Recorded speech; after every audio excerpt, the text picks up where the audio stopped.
one, go. Welcome everybody, happy Wednesday. Welcome back to another amazing chat with Power to Fly. I'm super excited to be hosting y'all today and can't wait to introduce you to our amazing speakers. Before we get started though, we'll go over some quick housekeeping items and then get on to the main event. So as we start here, in case you are new or haven't joined us for a chat before, my name's Meg. Hi, nice to meet y'all. I'll be your host today, and I am super excited to get started. Now, if y'all want to participate in today's event, just like all of our virtual events, we really want you to feel comfortable participating with us. It makes these events much more interactive and dynamic, and it enables you to get much more out of it. We want to make sure that the time that you spend with Power to Fly is time well worth it. So to that end, you're more than encouraged to participate. You can turn your cameras on if you'd like. Messy buns, non-traditional workspaces, furry coworkers, they're all encouraged here. Please don't feel like you have to be Insta-perfect to join us. If you do want to come off mute to ask a question or add a comment, you're more than welcome to do so, but just know that if you do come off mute for whatever reason, you will show up on the live recording of today's session. So if you have any kind of privacy concerns, that's okay. You just have to make sure that if you do want to participate, but you don't want to show up on the recording, instead of coming off mute, you're going to put any questions or comments that you might have into the Zoom chat. Now, if you want to participate and be completely anonymous, don't want anyone to know you're here, that is totally fine. All you have to do is DM me. I'm going to change my display name to be Meg Power to Fly, so you can just pick my name from the drop-down menu. Instead of sending your comment or your question to everyone, you'll just send it to me. Like I said, this session is being recorded. So what we're going to be doing today is we're going, whether you stay for 30 minutes or you stay for the full 60, or you signed up for today knowing that you weren't going to be able to make it, hi, future viewers, everybody that registered for today's session, whether they made it here or not, is going to get an email in about 1 to 2 business days, and that will have a rewatch link in it. So that's where you'll be able to go back and review this recording, so you don't have to feel like you have to take notes, or if you miss what somebody says, you don't have to worry about it. So if one of our amazing speakers today says something just unbelievable and you cannot wait to share it with a friend or a coworker or a relative, you don't have to. You can head on over to our YouTube channel. We are at Power to Fly, and you'll be able to watch the recording from today's session usually within about 5 to 15 minutes of the end of today's session at 4:30 Eastern. So yeah, so please feel free to do that. And as you are checking out our YouTube channel, you're more than welcome to subscribe. I definitely encourage it if you partake in even just a few of our chats. It's a really great way to make sure that you don't miss a recording just because you didn't register or didn't sign up for something ahead of time. You can also keep up with us on our various social channels. We are at Power to Fly on LinkedIn, Twitter, Facebook, and Instagram. And hopefully you'll be able to take pictures or video as we go today if you would like, and let your community know that you are learning with Power to Fly today. You can go ahead and share that love and share the resources with the rest of your community. All right, so as we get going here, I would love to introduce you to our amazing speakers from T. Rowe Price. First up, we have Tokes Ojaade. So Tokes is the head of U.S. Intermediaries Paid Promotions, where she manages the organization's paid media program and is focused on generating awareness and consideration of T. Rowe Price among financial advisors. She's also currently serves as a member of Amplify Voices, which is a new committee dedicated to elevating the voices of Black women across the firm. And she's served as a chapter leader of WAVE, the group focused on championing the advancement of female associates. So welcome, Tokes. Thank you so much, Meg. Happy to be here. We're happy to have you here.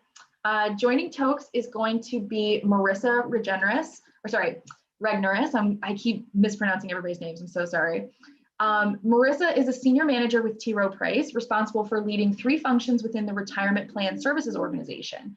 She joined T. Rowe Price in 2008 within the retail sales org and has subsequently served in a variety of leadership roles throughout the firm. She has a BA in psychology with a minor in leadership from Colorado State, as well as an MBA with an emphasis in finance and marketing from the University of Colorado at Colorado Springs. So welcome, Marissa. Thank you very much. Happy to be here. No problem on the name. My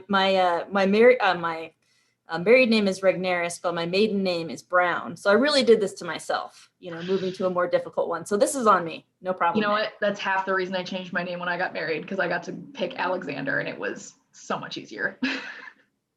All right, so welcome to both of you ladies. I'm really excited to introduce you to this group and let them hear the amazing things that you have to say regarding a bunch of the questions that they submitted. Before we get started with that though, I just want to highlight that T. Rowe Price is hiring. So I want to highlight the fact that obviously our amazing speakers today are joining us as part of the T. Rowe Price team. But before we move further into our questions, I just want to highlight y'all, to take a look at a link that I'll be sending you in the Zoom chat here in just a couple minutes. It's going to lead you to T. Rowe Price's company page on powertofly.com. Now, from this page, you can do a couple of different things. You can click on company info to learn more about T. Rowe Price.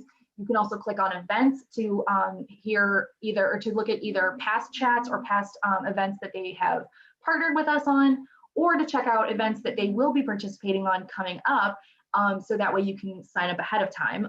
Events like today's Chat and Learns, our virtual job fairs, or our mini summit. So the other thing that you can do here is you can check out open roles.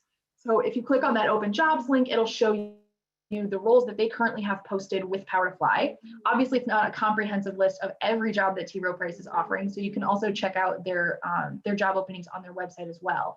But if you do apply through Power to Fly, then you have the extra comfort of a customer service person who is following up on those applications. So it's always a good idea to make use of that resource where you can. Now, let's say you're really interested in T. Rowe Price, but you just don't see anything currently listed on their jobs page that really applies to you or that you would like to pursue. One thing I definitely recommend you do, especially if you're interested in T. Rowe Price as a company, when you get to this page, you're going to see in the upper right-hand corner of your screen is going to be a big pink follow button. If you click that, it's going to put you on T. Rowe Price's follow network.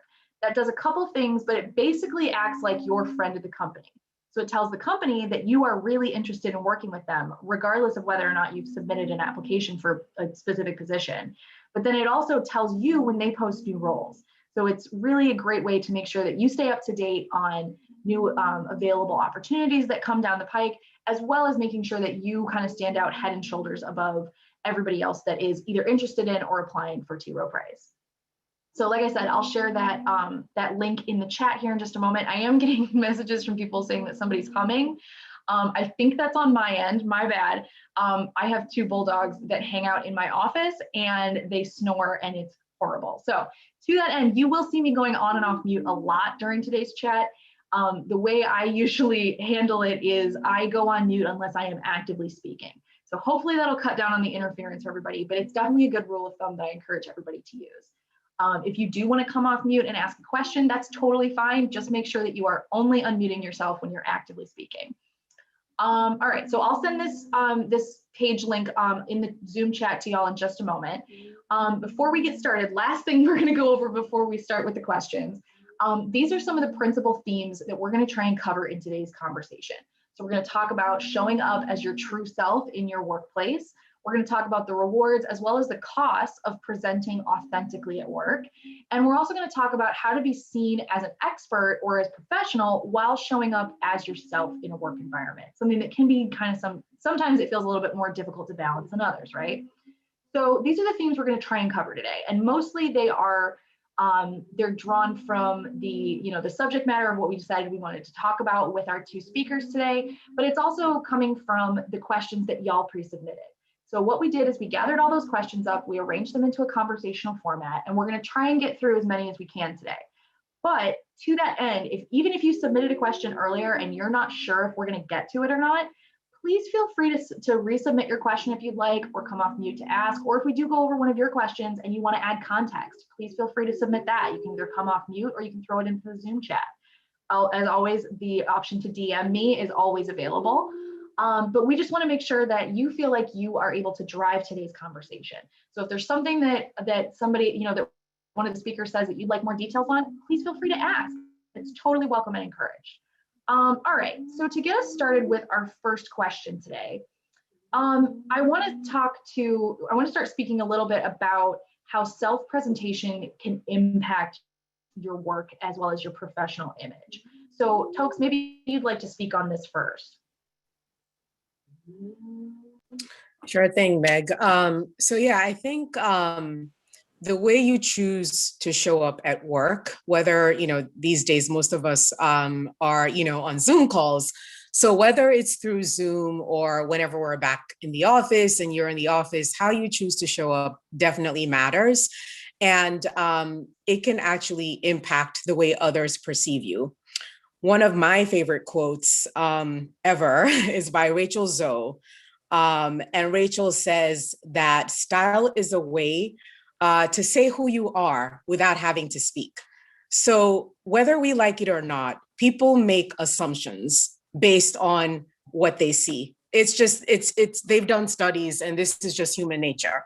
So unfortunately, what this means is this can negatively or positively impact what happens in the workplace as well, based on how people perceive you, based on, whether it's how you choose to dress in a work setting on Zoom calls, or if you're going on a client call or in a client meeting, people do pay attention. So, I hate to say it, whether we like it or not, I think it's something that's just, a norm and part of, being in a work setting. And it's something that we all have to address.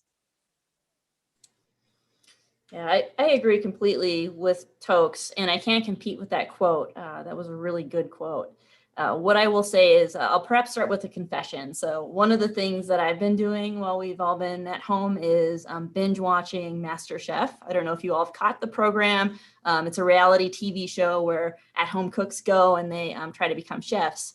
And one of the things that I learned is how important the visualization of the plate is, how we eat with our eyes. And I would connect that to this question, in that so much of what we do is visual as human beings. We eat with our eyes, we judge people with our eyes. And so first impressions, or that visual impression, will be something that sticks with folks. The other thing that I'll add is, I think that all of us at some point are policed based on what we look like and how we're presenting. We all have unique experiences there. But I would say in particular, if you don't fall into what, society or culture considers the norm, you have an additional level of policing that you'll be up against. And some of it, again, is just human nature of, I can't put you in this box. So where do you fit? And what do we do about that? And what does that say about your capabilities? And so, one of the very real costs of living authentically, especially if you don't fall into, what we being America, or however you want to define it, might consider normal, is just the fallout of that, and making sure that you can, back up what you bring to back up your presentation with competency as well. I think that's a really good point, right? The idea that we're all judged no matter how we present. And you're right. I mean, there's been, I was in the legal field for a while. I was a paralegal for almost 6 years, and purple hair certainly would not have been acceptable there. There were honestly even days where, depending on, if I had to go to court with one of my attorneys or something, there were days that wearing pants wasn't necessarily acceptable, which seems just mind-boggling in a lot of ways. But when you are in if you're in a judge's courtroom, unfortunately, you are subject to whatever that judge specifically, wants you to do. And I feel like, to a certain extent, it's true in a lot of other professional arenas, right? There's places where, certain safety apparel is required, or where a certain dress code is required. And, fortunately or unfortunately, some situations are have a much wider leeway for what's acceptable there. Have either of you, how have either of you come up against this, especially being, in working for T. Rowe Price in an industry that is pretty buttoned up? It is pretty conservative. It's, it's one of those situations where you're dealing with people's finances. It's understandable that they want to have trust in you, or have trust in the organization. So from my perspective, I'm in marketing. And so I feel like marketers always are given a license, regardless of industry. There's a little bit of a creative license when you're a marketer, because you're more creative, so you're given a little bit of leeway. But all that to say, it's still a more conservative company than others.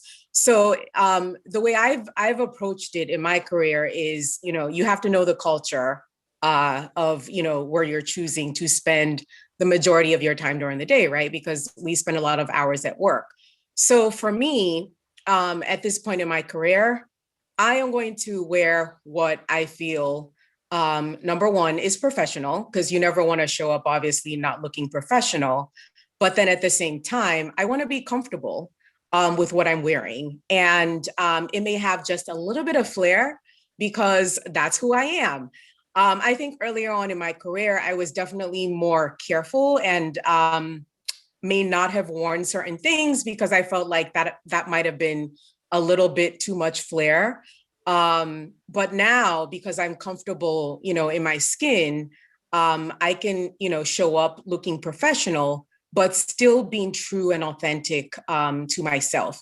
And that doesn't mean that you're still, again, this whole idea, right, of, like Marissa said, people trying to fit you in a box. So my idea of being a little bit more tame may actually be really radical for someone else, where they're like, oh my God, can you believe what she, wore? So at the end of the day, you have to be comfortable with whatever it is that you choose to wear.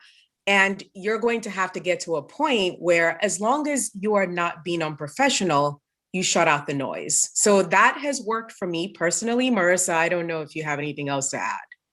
Mm-hmm. Sure, thank you. So I'll take the question from another perspective and say that even within my own business line, people have had alternate experiences. So one of my peers, as an example, has been given feedback, that the dresses that she wears to work don't really fit the culture. On the other hand, and you all can see me, this is about what I typically wear. I dress a little more muted, a little bit more masculine. So it's going to be a button-up shirt basically every day. So the feedback that I've gotten is, it's not in the words of it's too masculine, but in ways encouraging me to move towards down that feminine spectrum. So getting praise when I wore a skirt or a blouse. And then getting little nudges about, is it another button up today? So you kind of get those small messages. And the thing is, I'm not doing anything radical or wrong, and my peer wasn't doing anything radical or wrong.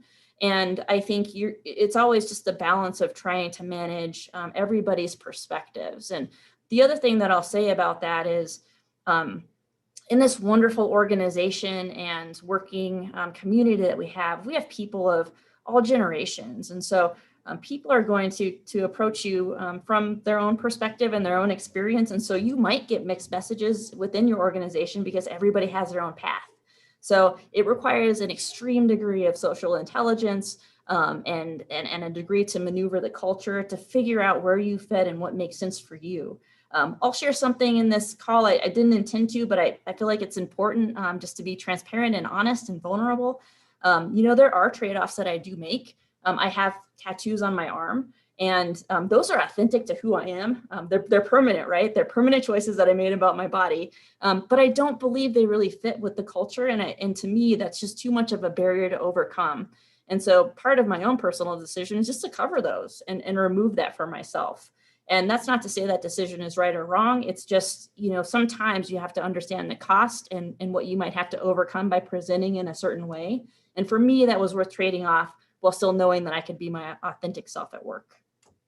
Yeah, that's a really good point, because you're right. There are a lot of things that, just like purple hair or visible tattoos, there are choices that we make about how we want to present to the world. But then there's also choices that you don't get to make. I don't get to decide that people perceive me as a white person because that's what I am. And so I feel like you're right. It's kind of about picking your battles with the things you do actively choose, and then standing your ground with the things that are a part of who you are, when it's not just accessorizing or kind of window dressing, when it's really something that's core to you and core to your own self-image. I feel like and you're right, it does require a very high degree of social intelligence, and that's hard. It's not something that we're all born with or that we all develop at equal paces. We've got a comment from Carrie in the Zoom chat talking about how they've read on Twitter where some employers are having Zoom dress codes. And honestly, working for an entirely remote distributed company, Power to Fly didn't used to, but now we do have kind of a dress code where it's like, all right, well, we expect that you're not going to show up fresh from a workout and just, kind of sweaty and in your workout clothes and whatever to a meeting. But by that same token, pretty much anything else goes outside of that. So, like my husband likes to call it going full newscaster, because I'll be dressed from the waist up and in like leggings or sweatpants from the waist down, because I'm professional, but I also need to be comfortable when I'm like sitting at my desk all day. So yeah, it's a delicate balance sometimes. And you're right, Marissa, it just kind of comes down to deciding what's worth it for you to stand up, either against the cultural norms of your office or of the industry, or maybe even just of your coworkers. I love the generational idea as well. Tokes, have you experienced anything else like this that was like more of a generational difference between like the attitudes of people around you? I think initially, so earlier on, say when I was younger in my career, right? So being just fresh out of college and trying to figure out what my sense of, work style was going to be. And again, you have to learn the culture and know what the culture of the organization is. And I think, yeah, it's very interesting, because then you'll see that certain generations may feel like, and back then, this was before there was really fully business casual. The industry was trending towards business casual at the time, but it wasn't quite there. So not to date myself, but back then I had to wear suits a lot early on in my career. So you would find that, right? Where the expectation was that you showed up in suits. So then it wasn't just about the suit, the type of suit mattered, right? Because God forbid, it's a suit that, that has a little more embellishments than just, a plain, I'm making it up, gray suit or something. So I think it does happen in terms of generational differences, but I think we're at a point now, at least I've found, where given the fact that a lot of businesses are more business casual, I haven't found the generational issue as much. But yeah, that's my own sort of current experience with that. Thank you for sharing that. Yeah. We've got some really interesting comments happening in the thread. An anonymous person had commented that an ERG had conversations around how some women, majority white, can now have creative hairstyles or hair colors, and they're seen as kind of cutting edge. But for women of color, it's viewed as unprofessional having the same hairstyles, and how that does. Yes, it's a delicate balance, but at the heart of it, it's racism. It's not allowing either everybody to have their own cultural representations, or holding people to different standards depending on how you perceive them, which is obviously incredibly unfair. Is this something that y'all would be comfortable discussing, or do we want to keep moving on to more of like the casual and professional limits of dressing? No, I think that does happen, unfortunately. That is just a part of, some of the navigating, right, that happens in a workplace, where you may have a woman of color who has braids, questioning whether it's going to hinder or hamper her advancement if she wears her hair naturally, or if she wears braids or has, dreads or something that's considered to be outside of the norm. Again, norm, just very funny in terms of what our definition of normal is, right? Especially since it was like old white guys that set a lot of the dress codes, and yet exactly. now you have women in the, it's just baffling, right? How we got to normal, and how white centric it seems to be. Right. So, but those are some of the challenges that we as women of color do, that those are some of the conversations we have. And those are some of the things you think about in terms of, will something that should be so mundane, right, as my hairstyle, why should that be a topic of discussion? Or why should I have to think about whether my hairstyle or my hair color is then ultimately going to impact someone's perception of me and my ability to do the job that I was hired for? But unfortunately, that does exist. And those are some of the conversations that do happen, because it's, I know people who have been given feedback about their hairstyle. And I've had friends who've asked if, I think that they should straighten out their hair before a job interview, just because, again, they don't want that perception that the hair becomes a distraction and sort of leads to people questioning their ability to do the job. because, of the hairstyle that they've chosen to wear. So unfortunately, yeah, that does happen. And I will say that the way I approach that is, again, when you get to a point in your career where you are more comfortable with yourself, and this can only happen over time, right? As individuals, we all have to get to a point where we go through different experiences, and then we get to a point where we're comfortable enough to choose to show up the best way possible, whether that's based on the hairstyle that you've chosen, the hair color that you've chosen. I think when you get to that point, it won't matter as much. And I think if faced with blatant comments about your hair in the workplace, then if you're at the point where you are able to have a candid conversation directly with whoever it is, whether it's a manager or even maybe with HR, then I would say then do that if need be. But I'm past that point where if someone has an issue and you can see this, this is far from, straight and black, right? Or whatever the, quote unquote, more tame, hairstyle is. So I'm beyond that point where I'm concerned about, my hair color or whether my hair is straight. If I want to show up with my hair curly or natural, then that's how I'm going to show up. And if you have an issue with that, then, I can lead the conversation back to my job and how I'm doing my job. And if you can't tell me how I'm failing at the job that you hired me for, then that's a problem. Yeah, I love the idea of recentering it on, like, how does this affect the work? Right. Is my work not okay? Or is it your perception of how I'm displaying myself instead of focusing on the work, which is what you pay me to do?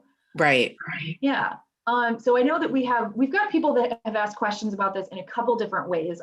Some of them are coming from an African-American perspective when it comes to certain hairstyles, braids or cornrows, maybe not being looked at as professional, which to my mind is just kind of ridiculous. But there's that perspective. But then there's also, kind of coming from Marissa's perspective as well, of women that are not necessarily dressing in the most feminine way, and that gets comments as well. So if you are, if something like this is brought to your attention, let's say from like a supervisor, how would you approach that conversation? And I kind of would posit this to each of you, depending on your, how you like, what side you'd like to address.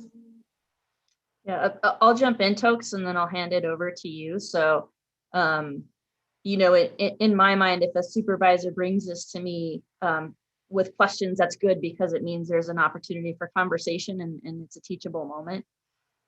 So I always look forward to those opportunities to be able to talk them through different perspectives and kind of guide them towards what I hope is the new culture to come. So that's my quick answer for that. Tokes, I'm not sure if you have anything to add there. No, so similar. I think it's always good when people come to you directly versus you hearing something a buzz without knowing where it's coming from. So if a manager were to come to me directly and broach the topic, then I would ask them again, sort of what makes them feel that this is hindering my performance, or depending on the kind of role the person is in. So if I'm in a client-facing role, for example, we'll want to understand, whether they've gotten feedback from clients or from other colleagues, or where it's coming from. If it's from them, then again, that's where we would have to have a conversation about performance. Because at the end of the day, we're all hired to do a job. So to me, if you're hiring someone, it's because of the ability that you thought that they had to be able to meet whatever the requirements of the job are. So long as they're doing that, then again, as long as they're not showing up unprofessionally or choosing to show up naked to work or something completely outrageous, why should the way that they wear their hair matter? So that's how I would approach the conversation. Agreed. And the other thing that I'll say, I think I answered that from the idea of like a manager that I'm overseeing coming to me. So I'm going to give this another swing. But I'll also say that in my experience, the comments are more thoughtless. So they're on the spot, in the moment, in front of other people. And so I think, again, how we get to progress is creating allyship. And if you overhear that or see somebody in that position, standing up and having some bravery so that it's not always the person that's experiencing that has to stand up and fight for themselves. That can become really tough and really tiring. So I'm hoping that we can get to the point through education and through allyship where we have, more of a culture where we just don't allow this to continue. Love that. Yeah, I couldn't agree more. That's wonderful. Thank you, Marissa, for sharing that. Yeah, it's really important, especially if you're not on the receiving end of, that microaggression, or even just being questioned about like, well, are you sure that that's okay to be wearing today? It is really important that if you're not at the focus of that, but you feel like you can lend some support to that person, that you do so. It's one of my favorite things. I use it in a ton of different situations, and my mom taught me this, and she calls it painting someone into the nice corner. And so if somebody says something in front of you about another person's appearance, and it's either thoughtlessly offensive, the person wasn't trying to be, but they are, or you can tell it's got a little bit of malice behind it. It's a really easy thing to just step in and go, I'm sorry, I know you didn't mean to come off as sexist, or I know you weren't trying to imply that she's not well dressed today, or that this person's hair doesn't look okay, or whatever. Can you clarify what you meant? Because I know you didn't mean such and such. And it paints them into this corner where they either have to play nice or they have to actively step into jerk territory. And even if it's just diffusing it at the moment and then you can deal with it later, for me at least, it's a lot easier to remember, because in the heat of the moment, I never remember what I wanted to say to the person anyway. So for me, it's something that is really multi-use, and hopefully would help, like Marissa had said, with that kind of education and building allyship, as opposed to just confronting somebody about like, hey, that's not cool, which sometimes the situation calls for that as well. We've also got comments in the thread here. Heather is saying how it's crazy that companies want us to be creative and bring creativity to your solutions at work, but then when the creativity is brought forward in your style, it's somehow looked at or viewed as like unprofessional. And let's be clear here, we're talking about professional versus overly casual. We're not talking about things that are like offensive. Like, I have visible tattoos, and personally, like, due to my taste, I don't have any offensive tattoos, but were I to have offensive tattoos, I would cover those mostly out of respect for other people who might take offense from them. But generally speaking, I mean, can we pretty much all agree that we're not really discussing like whether swears on your t-shirts are okay to wear to work? All right. So to move us forward here, we had this question, and Topes, I want to posit this to you first. This person had written in asking, saying women who are curvier are always getting sexualized, no matter how demure their clothing may be. Should these women adjust their wardrobe, or just continue to do what they're doing and not worry about these unjust criticisms? That's a really interesting one. Again, I think it depends. Without knowing the particular situation, or whether the person is wearing, clothing that may be a little too form-fitted for the workplace, it's hard to say. But I will say women come in all shapes and sizes, right? So if you're curvier, you should be able to wear, again, what's comfortable. And like you said, we're talking about a professional setting. So as long as you're doing that, that shouldn't be an issue. If someone has an issue with it, again, it goes back to what we were saying about having a conversation to dig into it a little bit more. Because again, sometimes when you're curvy, there might be certain styles, right, or silhouettes that may be a little more form-fitting, and so may give the perception that you're showing up to work, sexier, for a lack of a better term, than the next person, right? So I think knowing if it's perception or reality is helpful. And I would say talking to coworkers or colleagues that are in your circle of trust is helpful. So you can ask people candidly, do you think this outfit is inappropriate for work? And if they really are, again, trusted coworkers or colleagues who are in your circle of trust, they will let you know if it's appropriate for work or inappropriate for work. And if it's inappropriate, then there are different things that you can do based on, again, your body type, where you can help control some of that. For example, whether it's layering with a blazer, right? Layering with a sweater. There are things that you can do to help limit the distraction. But I think, again, speaking to someone else first and confirming if it really is a problem will go a long way.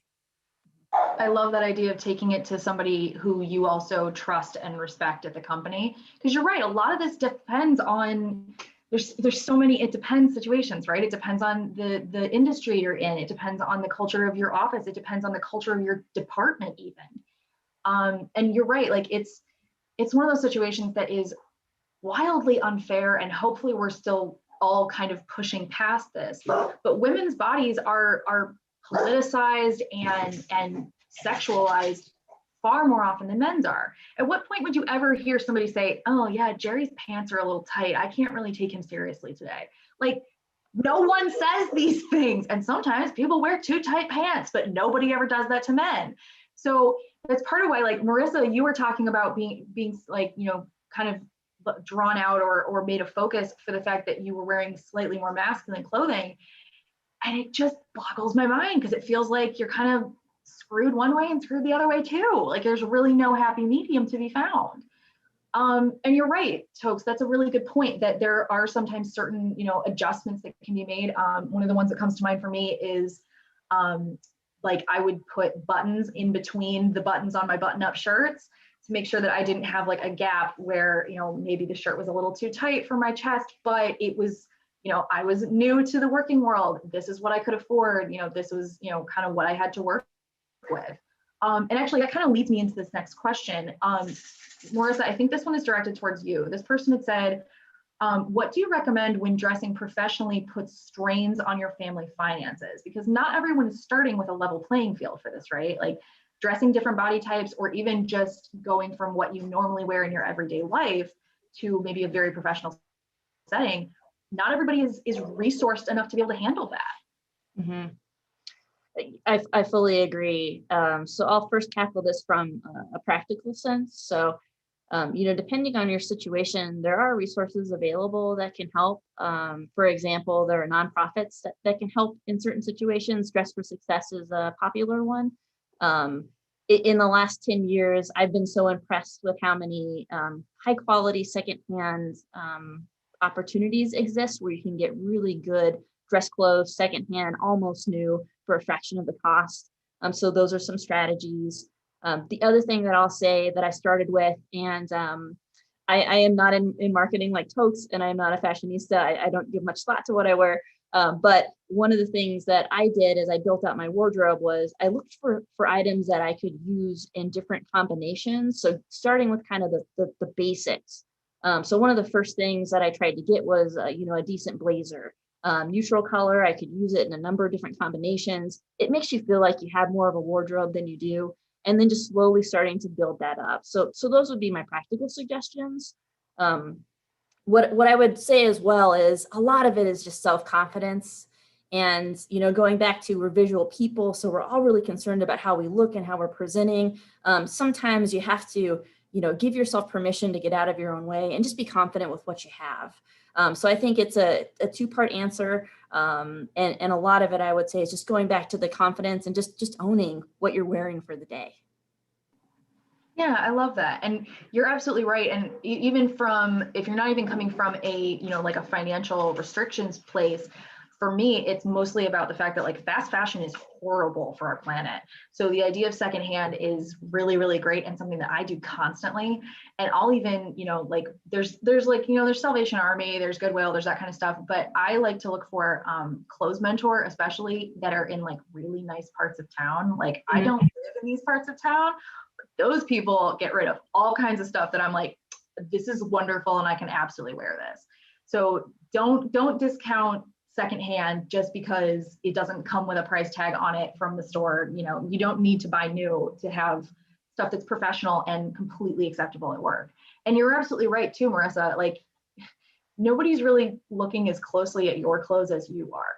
So most people are kind of generally more worried about themselves than other people. So if people are either taking the time out of their day to comment on what you're wearing, yeah, it might be because it's either, doesn't quite fit the mold, but it also might just be a problem with them. Let's see. Julie is telling us about how they spent some time cleaning the closet on weekends and found 4 bags of clothes they no longer needed during the pandemic and donated them to Dress for Success. So thank you, Marissa, for calling out that. That's a really great group to support. And actually, Carrie is commenting that men need clothing as well. Which is absolutely true. Like, you can, just because you're trying to build a wardrobe that's comprised mostly of button downs and pants doesn't mean that it's any less expensive. Instead, in a lot of ways, men's suiting is a lot more expensive than what's available for women. All right, so I know we've addressed this partially, but what would you do if you are told by your boss that you're not dressed appropriately, but you are actually showing up and looking very similar to the way your other colleagues do?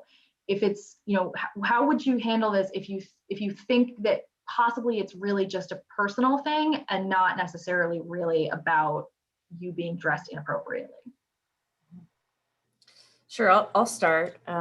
So, the first thing I would do is just give myself some time to process versus responding right away. And I would sit back and, throw it through some filters. So, did I get this about a specific, scenario or a client setting, or, where did this feedback come from? Have I gotten this feedback before? Have I gotten this from any other people? Are there others that look just like me who are or aren't getting the feedback? I would just start going through all of those questions. Like I said, to try to validate whether or not I want to take this to heart, because I think the other thing that, I'd like to get across here today is we get so much feedback in our lives. And some of it is valuable and helpful, and some of it just needs to be dismissed. And so I think, one of the things that we need to do is decide what category this goes into. And if it is something that needs to change, just being open to doing that. And if you need guidance, using your managers who probably had a really difficult time telling you that as an ally and somebody you can lean on so you hit the mark. If it's the other situation and you don't think that it's valuable, I think at that point, I always lean on my network. So I like to share stories and say, here's what I'm up against. Do you have any tips on how I can navigate, whether it's cultural or political, so that I can move through, that specific situation. So have people that you trust that you can talk to about honestly, and somebody in your corner if you end up in a place like this. Ultimately, I think it goes back to that risk reward and is it something that it's worth, digging your heels in? Kind of a pun today for fashion. Is it worth digging your heels in and standing your ground, or is it something that you can take and just let go and move on? So I think those are some of the filters that I would put it through before I took any action. Thank you for that, Marissa. Tokes, do you have anything you'd like to add before we move to our next question? No, I think Marissa covered it brilliantly. Thanks. Awesome. Thank you both. And you're right. It's a situation where depending on what your work life looks like, it might be something as simple as, changing out some of the brighter colors that you're wearing for something a little bit more muted, because that's what's expected of you. It could also be something as simple as, like what if it reflects like a safety concern or a safety need. I worked in manufacturing for a while, but I held a front office position. And so I would keep a pair of steel-toed boots and a pair of coveralls and safety glasses at my desk at all times. Now, it wasn't great. It cleared out an entire drawer of my filing cabinet to keep all this in like the limited space I had.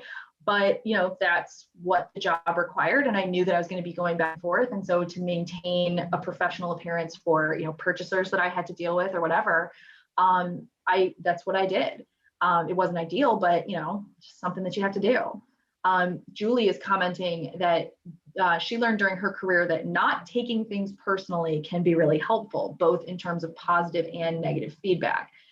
Because, fortunately or unfortunately, women are often the harshest critics of each other. And hopefully, fingers crossed, that is like one of the last bastions of like the cool girl dynamic that's hopefully dying out, because there's no reason for us to tear each other down. Like, you doing well doesn't make me look bad.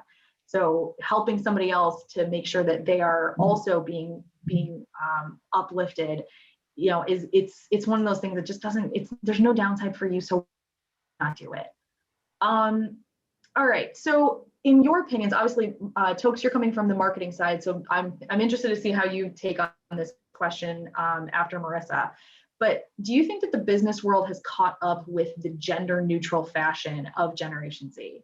I find this really interesting because, kind of speaking from where Tokes is coming from, or sorry, from where Marissa's coming from, I also like to dress a little bit more towards like the masculine side of things, kind of as a balance for crazy purple hair. But it's, but it's a fashion thing. It's something that I enjoy doing. I like a good button down to the skinny tie, and it looks cool and I feel great in it. But do you feel sometimes that, maybe the business world hasn't quite caught up with the fact that more people than usual are feeling less restricted by gender divided fashions? Mm-hmm. I would agree that there's a way to go. And it's difficult to move big organizations that have been around for a long time. You can't turn on a dime. So no judgment there, but I think we have a ways to go. And I shared earlier, so I won't necessarily repeat myself, but I have personally received a lot of feedback around the way that I dress and the way that I present. And some of that is core to me. I am part of the LGBT community, and this is just who I am. This is more, in my blood than anything. It's very natural and it's very comfortable. So there's not a whole lot of changing that I can do. So it's about navigating this space and helping to educate others. And I'll say also, when I look out and around, I don't see a ton of people dressing in the way that I do. And so that tells me that either we don't have, perhaps that diversity, or we don't have folks feeling comfortable bringing themselves to work in the way that they like. So I think we have some room to improve. That is a really good flag. You're right, because it just because you're not seeing that around you doesn't necessarily mean there's not other people that would like to dress like that. I mean, it's honestly part of the reason that I dress the way I do, because it makes me feel good. Like it's kind of silly and kind of ridiculous the amount of like joy that I get from having purple hair, but it's just something that I really love. It makes me happy. It helps with my depression. Like, why wouldn't I spend $15 on hair dye and call it a day? But I feel comfortable and confident doing that. And there might be other people around me that don't feel comfortable doing that because they haven't seen it modeled in maybe a more professional way, or haven't seen it modeled in a way that's successfully both creative as well as holding down my job duties. And I think you made a really good point there, which is that this is something that's comfortable and natural for you, and it's not just a fashion thing. It's something that's how you feel comfortable presenting to the world. I remember we had a chat a couple of weeks ago with somebody that said, when you're coming to work and bringing your full self to work, it's not that you're being a different person at work versus at home. Your personality doesn't really ever change. It's your persona that you're bringing to work, and it's what you're choosing to highlight at work versus what you're choosing to highlight, as opposed to trying to hide something about yourself. And I thought that was a really interesting distinction to make, because it's not about making everybody else think that you're like the rest of everyone. It's more about saying, okay, well, I understand what the culture is like around here, and I want to be a part of the team, but that doesn't necessarily mean conforming to the dominant culture or whatever, the rest of the drones are like, I guess. Does that make sense? Maybe? Hopefully so. All right. So this person kind of wrote in with a very similar question, saying that they feel like they're wearing a mask at work every day and they're just tired. So let's say that you maybe are not starting in a new place, you've been at the same place for a while, and you have not really been showing up as your authentic self. Do you have any tips for how to either start this, or in some way maybe like feel it out if you feel like you've kind of been restraining yourself, if not fully dampening your personal and your personality at work?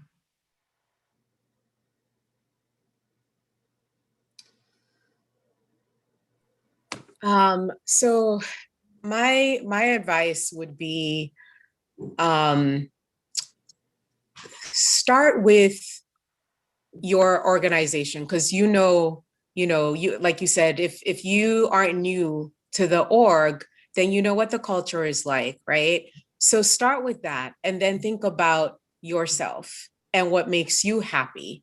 And what are the aspects that you've been holding back on? So whether it's with, how, because we're talking mainly about, dressing and how we're showing up. So what are the things that you've held back when it comes to how you're dressing? And so what's going to make you happier if you do XYZ. So I would say start there.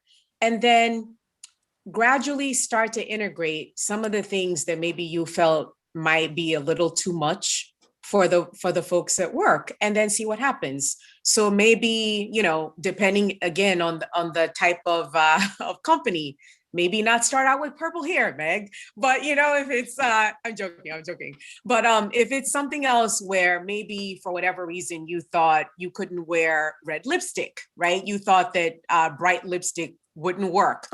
Start out with slapping on some red lipstick one day and see what happens and see what the reaction is. And then if it's around how you're dressing and your attire, then do make some, little tweaks here and there also. So maybe switch out the type of, colors that if you normally wear muted colors to work, maybe, try a bright or try prints and then see what happens, and gradually start to see if people are reacting differently to you or not. But I would say it definitely takes a lot of practice, and it takes you, I think Marissa said this earlier, around self-confidence. It takes you getting to the point where you feel comfortable enough and confident enough to be able to do that. And affirmations help. So if you have to, put a sticky on your mirror every morning to remind yourself, whatever it is that you need to tell yourself to push yourself to, go that extra mile of putting yourself out there a little more than you typically do, then do that. Put a sticky note on your mirror so that you repeat that to yourself every single day, whatever it is. I'm a badass. I don't know if we're allowed to say that or not, but I said it, sorry. Yes. Whatever it is that you want to say that's going to push you and motivate you, put that on a sticky, put it on your mirror where you can see it every day, and remind yourself before you hop on that Zoom call or whatever, whether it's with your red lipstick or, different earrings, whatever it is. And hopefully that will help you boost your self-confidence. But I found personally that positive affirmations work for me. Marissa, I don't know if you have anything else to add.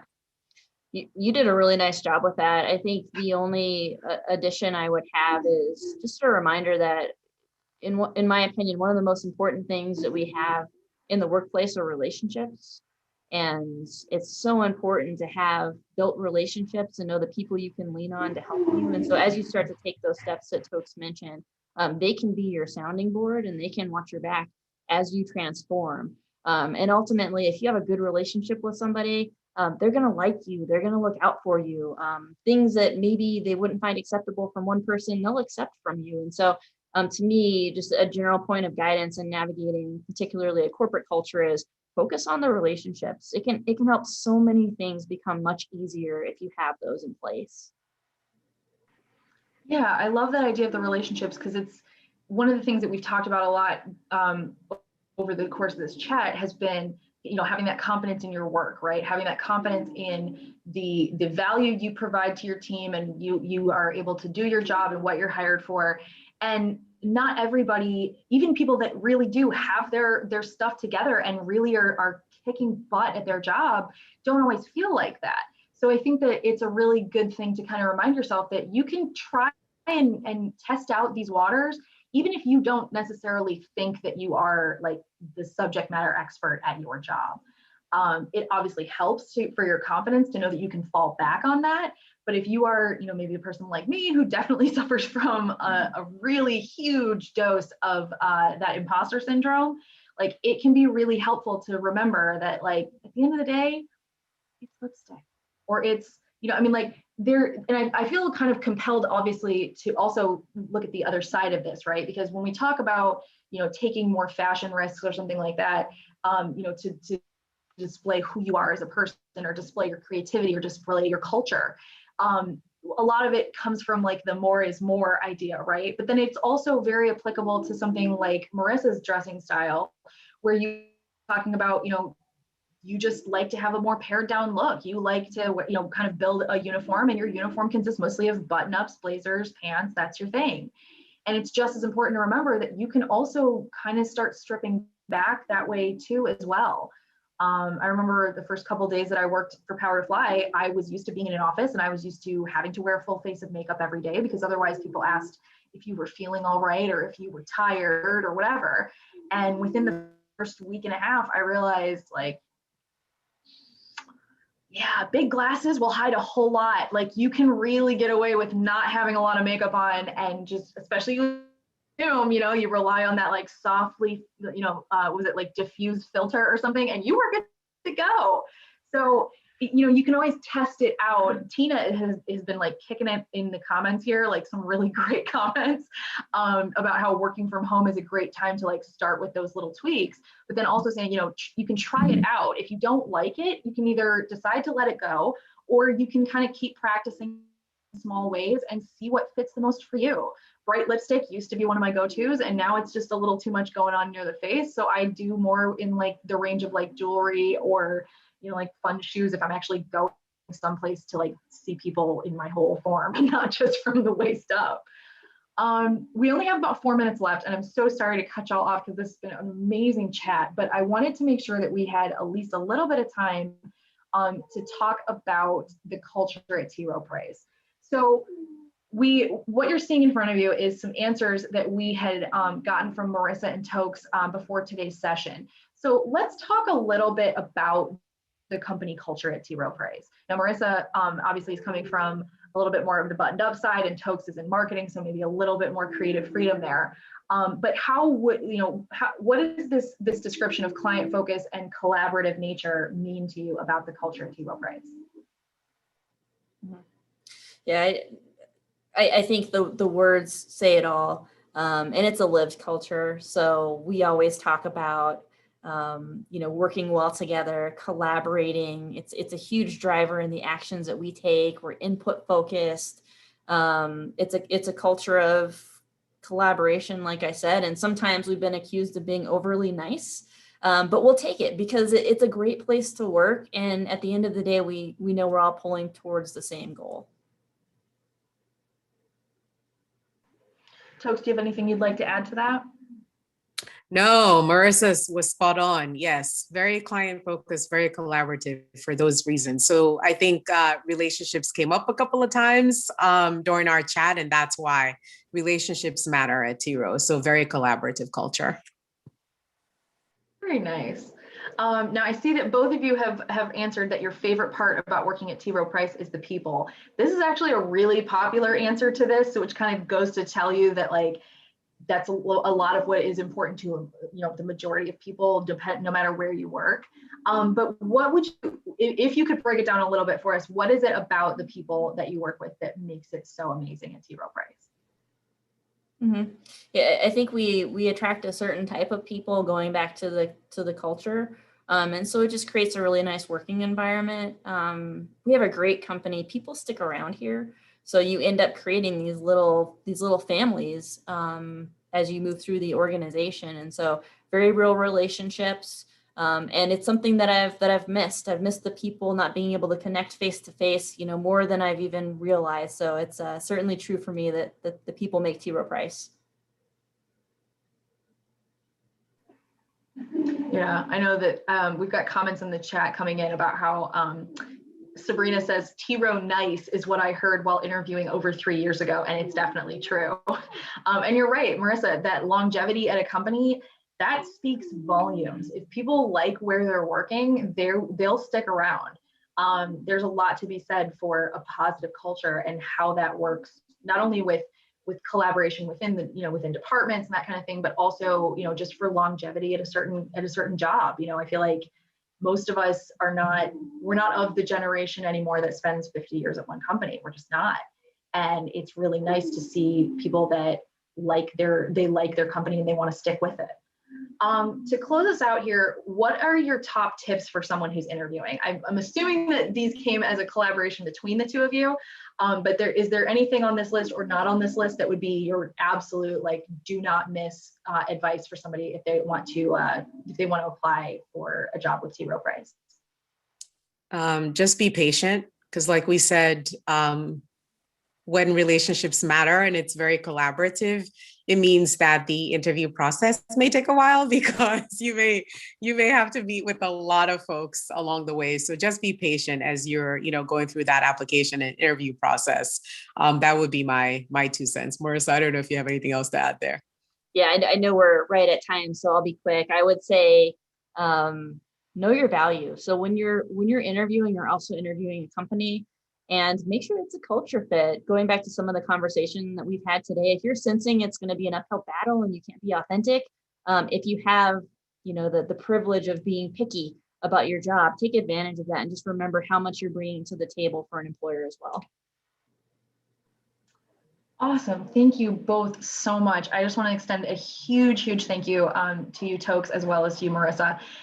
It's never just the hour that we chat, right? There's always all kinds of prep and stuff on the back end. So I just want to say a huge thank you to both of you for not only sharing your time with us, but also opening up about your experiences. It's very incredibly impactful for me, and I know that our audience appreciates that transparency as well. So thank you so much. Thank you. Thank you. We're super happy to have you here today, and we're also really grateful to have all of this amazing support from this really amazing audience. We had, I think at our highest point, we're up over 70 people attending this chat. So thank you so much to everybody who made us a priority today and decided to come learn with us and come experience a little bit of a slice of T. Rowe Price. I've shared a couple links in the chat to where you can connect with their company page on Power to Fly, also where you can check out some of our upcoming events, as well as a link to our upcoming May mini summit, which has a focus on inclusion in finance. So whether you are part of the financial industry or you're just kind of curious about what the financial world is about, please feel free to take a look at that. Obviously, it's entirely free to attend, and we would love to see you there. There's also a survey that I'm going to put in the chat here that I would love y'all to fill out if you can. It'll only take a couple minutes, I promise, but it's mostly just to see how you liked today's chat so that we can keep making improvements to this format. I want to say happy Wednesday to everyone, and I hope to see many more of you around on chats in the future. And I'll leave you with that for today. Bye, everybody. Thank you. Bye. Everybody. Thank you.